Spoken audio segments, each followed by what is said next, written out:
96 সাল থেকে এই রিক্সা ভ্যানের জগতে আছি, 12 বছর বয়স থেকে। তবে এখন এই মানে শেখ হাসিনা যাওয়ার পর থেকে যে অবস্থা আমরা ভোগ করছি, এই অবস্থা আমাকে মানে কোনো জন্মে দেখিনি।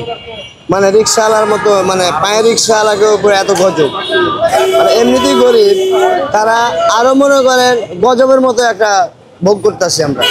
মানে আমাকে থেকে কেউ ঘুরে দেখার নাই, আমরা খাইলাম না না খাইলাম, আমাকে বাচ্চা কাচ্চা খাইলো না না খাইলো, কেউ দেখার নাই। আমগো সয় সম্পত্তি জায়গা জমিও নাই, আমরা কি করে খাবো আর কোথায় যাবো? আমরা না পারছি ভিক্ষা করতে, না পাচ্ছি রোজগার করতে, খুব কষ্টের ভিতরে দিন কাটাচ্ছি। এবার ঈদে আমি কোনো সময় ঈদে ঢাকায় থাকি না, দেশে যাই। দুটো বাচ্চা, এক ছেলে এক মেয়ে, এক ছেলে আমার, এক মেয়ে। ছেলে এটে পড়ে, মেয়েটা 6-7 বছর। এখন মনে করেন তাদেরকে ছেড়ে আমাকে ঈদ করতে হইতেছে ঢাকায়। আমার কষ্টের তো বুকটা ফাইটে যায়, তারপরে যাইতে পারি না, সংসারের অভাব। আমার গাড়ি ভাড়া আছে 1000 টাকা, বাড়ি যাইতে আসতে 2000 টাকা। এখন ঈদে গেলে এক সপ্তাহ ঈদ বাড়িতে থাকি, সেই খরচ করে থাকবো সে সামর্থ্য নয়। তাহলে কি করব আমরা?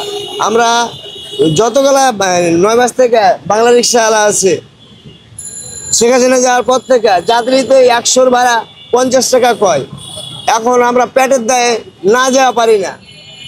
আমরা আবার আমগো কাছ থেকে ছিনে অটো রিক্সাওয়ালারা মনে করেন যাত্রী লইয়া জায়গা, আমাকে পেটে লাথি দিয়া।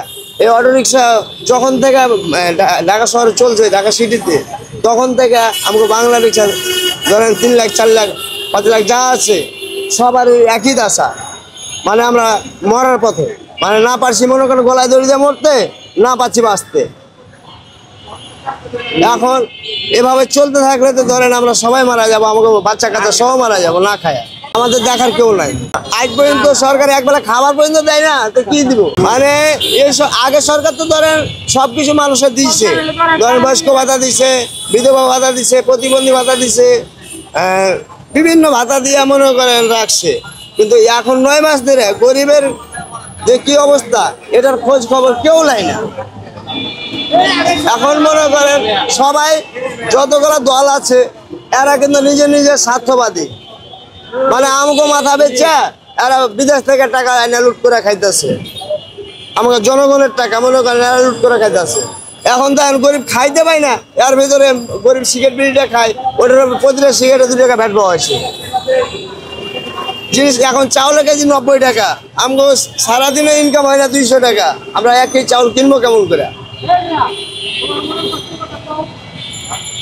ঢাকা শহরে 2 বেলা খাইতে গেলে 150 টাকা বিল লাগে, ম্যাচে খাইতে গেলেও সব থেকে নর্মাল খাবার।